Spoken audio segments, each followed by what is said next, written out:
Poor people should go to the branch. The main branch is for ladies like me, you know. I went to deposit $100 at the main branch of a major bank and was met with such verbal abuse. This bank employee, Dora, has harassed me several times before. I've tolerated it until now, but I've finally reached my limit and decided to give Dora a taste of her own medicine. My name is Maggie, 43 years old, living a busy life with my work. I've always been fascinated by machines since I was young, studied in the engineering faculty at university, immersing myself in programming and robotics. The engineering faculty was overwhelmingly male-dominated, and being a woman in such a field was often seen as unusual. But I was so engrossed in my studies that it didn't bother me. After graduation, I joined a private company and have gained various experiences leading to where I am now. Currently, the company I work for is facing its biggest crisis ever, a severe labor shortage. Originally, we were a small team, never with much leeway, but business suddenly grew and we found ourselves drastically understaffed. Moreover, a key male employee who had been a pillar of the company resigned due to sudden illness. His departure was a significant blow as he was capable of handling a vast amount of work in a short time. We're urgently recruiting new talent, but we can't just hire anyone. We're conducting proper recruitment tests, so it will be a while before new forces join us. I keep telling myself to endure it until then, but everyone, including myself, is exhausted from the overtime work. I'm not as young as I used to be, and lately I've been feeling the strain. And amidst all this, I encountered an unbelievable person at the main branch of a major bank, a bank employee named Dora. I met Dora about a month ago, in April. I had business at the bank and stopped by the main branch. As I was walking to use the ATM, I accidentally bumped into Dora. It was just a light brush of arms, but I immediately apologized. "Are you okay? I'm sorry." But then Dora snapped. "Huh? You bump into me and then ask if I'm okay?" I admit I wasn't paying enough attention, but her response was so aggressive and rude, it was beyond belief. "Hey, isn't it normal to apologize when you've done something wrong? Come on, apologize," Dora said arrogantly, crossing her arms and glaring at me. Even though I had apologized immediately after our slight collision, I was struck by the thought that her attitude towards a customer was just too terrible. Not wanting to make a scene, I apologized again. "I'm sorry for bumping into you," but Dora just sneered at me. "Wow, you really apologized. Do poor people have no pride?" I was infuriated by her condescending attitude. Considering how she mocked a customer over a minor bump, I thought her behavior was far too inappropriate for a bank employee, and was about to complain when Jeffrey, the manager of the main branch, appeared. "Mrs. Fisher, did Dora do something to you?" Jeffy asked. Dora looked annoyed at Jeffy's arrival, but I explained the situation anyway. Jeffy immediately apologized after hearing my side. "I am terribly sorry for what happened. I will make sure to properly guide her. Dora, apologize now." Despite her defiant attitude, Dora couldn't defy her manager and reluctantly apologized. "I am very sorry," in a barely audible voice. It was clear she wasn't truly remorseful, which only fueled my anger further, but I decided to let it go since it all started from a trivial incident. However, the story didn't end there. A week later, I had to visit the bank's main branch again for a different business. Remembering Dora, I was filled with the desire not to meet her, but as soon as I entered, there she was. She hadn't forgotten me either. "Oh, is that lady who bumped into me?" she exclaimed rudely. "Hey, I got scolded by Jeffy because of you. Take responsibility." "Responsibility? When you were also at fault?" I thought as the situation turned troublesome again. Hearing Dora's loud voice, Jeffy appeared once more. "I apologize again for my employee's rudeness. Dora, go over there," he said, sending her away. After finishing my business, I was curious about Dora, so I asked Jeffy, "Why does Dora behave so badly?" That's a bit of a complicated issue," Jeffy explained, looking quite uncomfortable. "Dora is the daughter of an executive from a company called AI Company. Since joining, she's been under the misconception that she's important, and despite our efforts to educate her, she hasn't changed much." With that attitude, how did she even pass the recruitment exam? When I asked Jeffy for more details, his face fell with weariness. "Actually, it's a classic case of nepotism. Dora's father knows someone in the upper management of our bank. The recruitment test was conducted, but it was just a formality. Her hiring was decided from the start." So that's how it was. Jeffy also believes that Dora is not suitable to be a bank employee, but he can't fire her on his own due to the higher-ups' decisions. I learned further that Dora was academically competent but arrogant, looking down on her classmates throughout her school life. Attending prestigious private schools for both high school and college, her attitude never changed.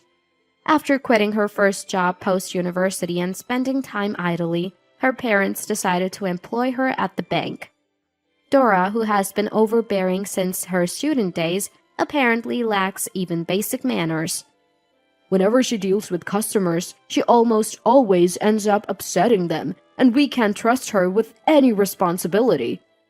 Jeffy, lamenting this, looked utterly exhausted. Having such a troublemaker around must be constantly worrying during work hours, and I shudder to think what it would be like if I had someone like that as a subordinate. But if Dora is connected to AI Company, maybe I could fight back a little. With these thoughts, I left the bank. Then yesterday, Dora did something incredibly disrespectful to me.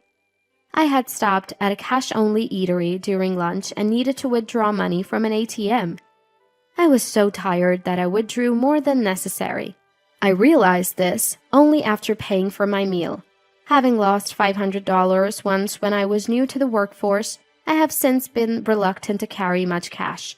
I wanted to redeposit the excess, but time constraints made it difficult. Later that afternoon, I had another errand at the bank, so I decided to deposit the money then. I dreaded encountering Dora again, but didn't want the hassle of making extra trips.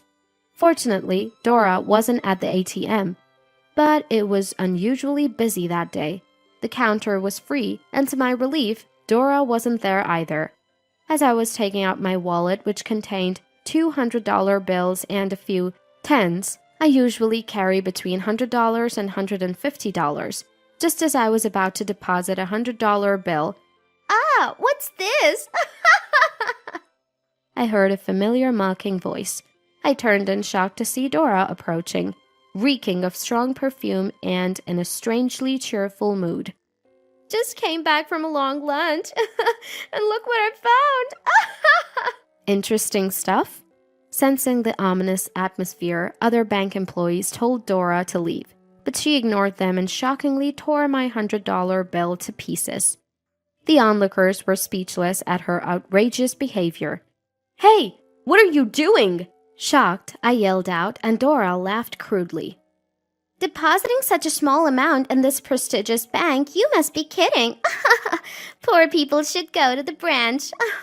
The main branch is for ladies like me, you know."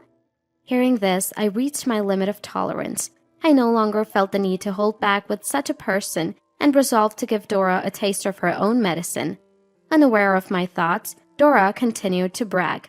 "My dad is so important, you know. He's an executive at AI Company, making parts for robots and stuff." "That's great, but can you call Jeffy for me? I have something to discuss with him." "Jeffy?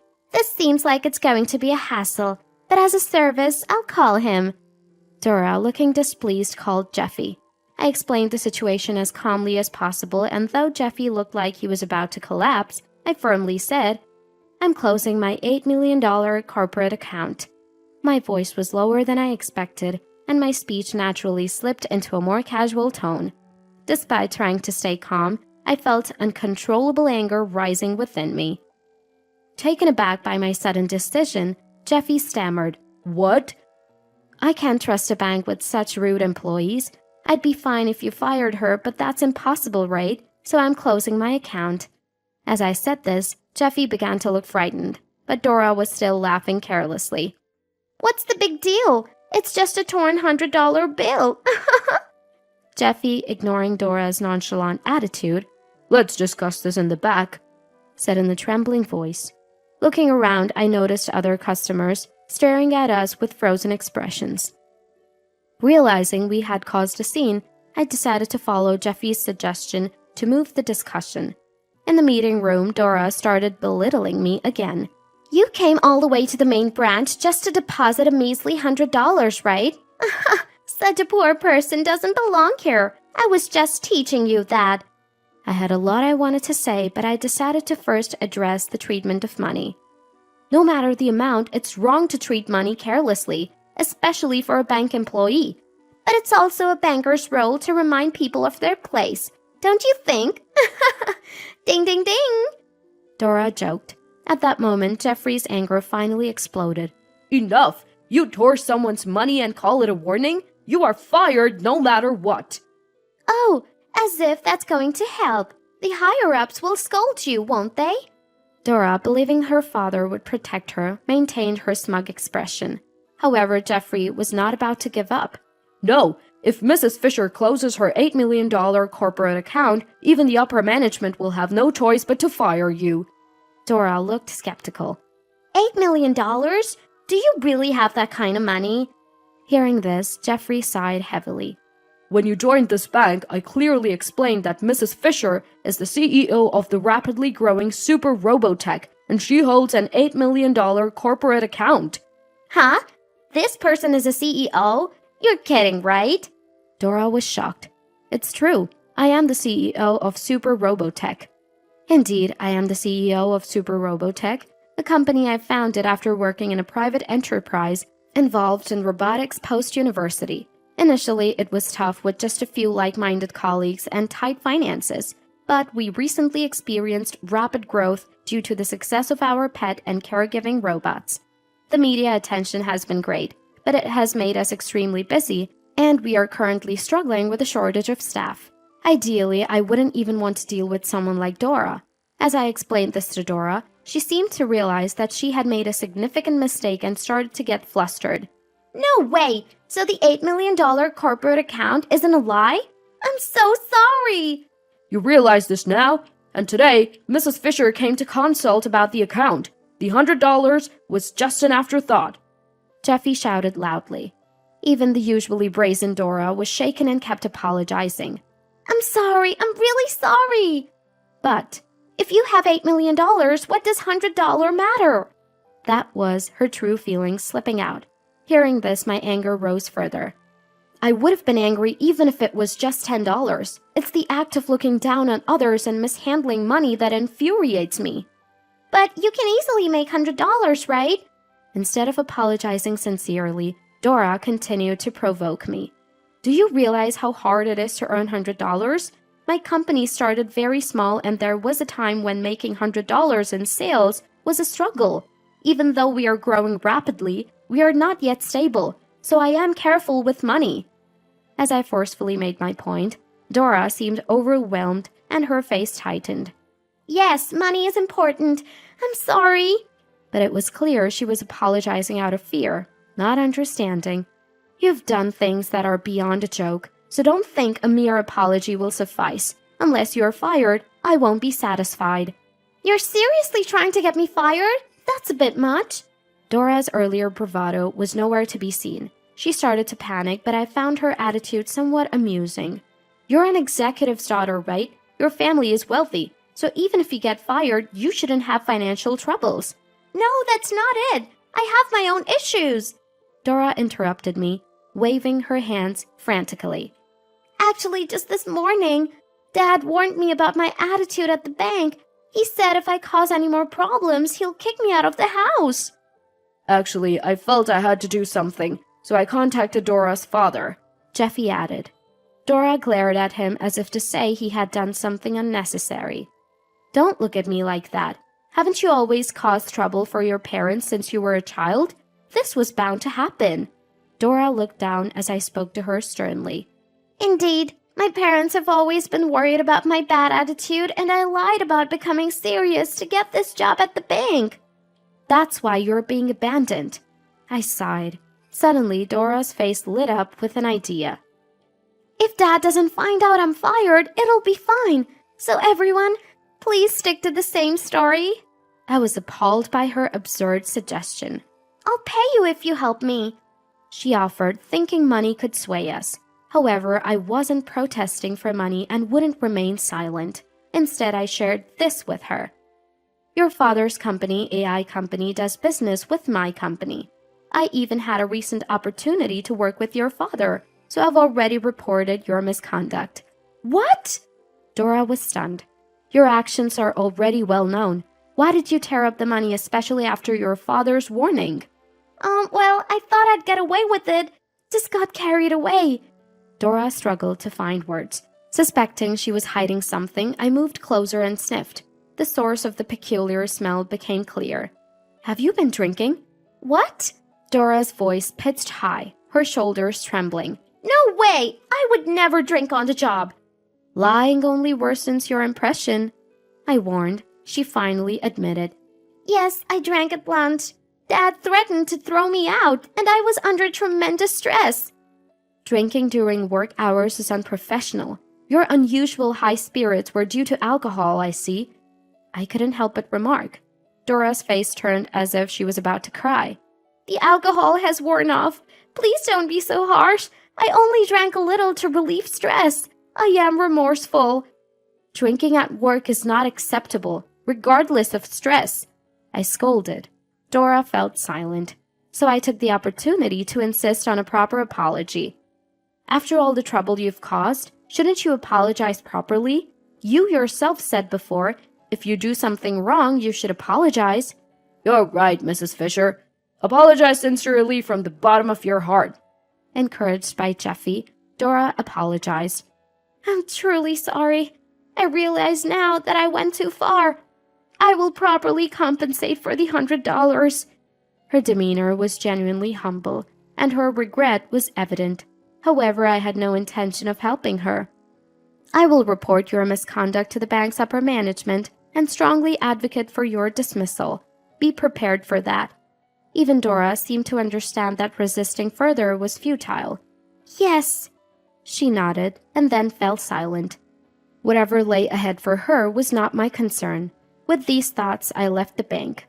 Later, I learned from Jeffrey that Dora had been formally fired. Other customers witnessed Dora tearing the money and filed numerous complaints. With the potential closure of Mrs. Fisher's corporate account, even the upper management couldn't protect her any longer. Jeffy explained. But the story didn't end there. Someone had posted the scene of Dora tearing the money and hurling insults on social media, causing an uproar. Dora, already infamous among some customers for her bad reputation, had her full name quickly spread online. Her connection to AI Company, where her father was an executive, was also uncovered, leading to numerous complaints to the company. A week later, Dora shockingly uploaded a rebuttal video on social media. I've been kicked out of my house and lost my job. I'm too scared to go outside because of public scrutiny, making it impossible for me to look for work. How am I supposed to live in extreme poverty? Her angry appeal to the public caused another blow-up on social media, and her address was identified from the scenery reflected in her window. But Dora, further angered by this in a video, I've moved somewhere else, she said. However, her new address was inadvertently revealed in the video, leading to further identification. Moreover, her act of tearing money was considered vandalism, resulting in a fine. Unable to pay due to her financial state, Dora had to accept alternative sentencing. Having become infamously known nationwide, her life would likely continue to be difficult even after completing the sentence. Meanwhile, I continue as CEO of Super Robotech. The staffing issue resolved with the arrival of competent applicants, reducing the workload on each employee and revitalizing the team. My own workload has eased, improving my efficiency and reaffirming the value of expanding the team. I'm committed to preventing severe staff shortages in the future. I didn't cancel the $8 million corporate account after receiving a formal apology from the bank.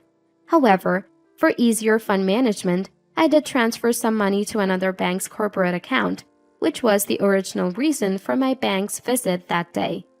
The bank, now free of Dora, has become a pleasant place to use again, and Jeffy seems happier too. The ordeal with Dora was challenging, but now that she's gone, I've decided to move on as quickly as possible.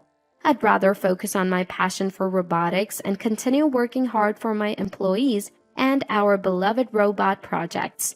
Despite future challenges, as the CEO, I'm determined to persevere and stay involved in the robotics industry as long as possible. With these thoughts, I continue to dedicate myself to my work today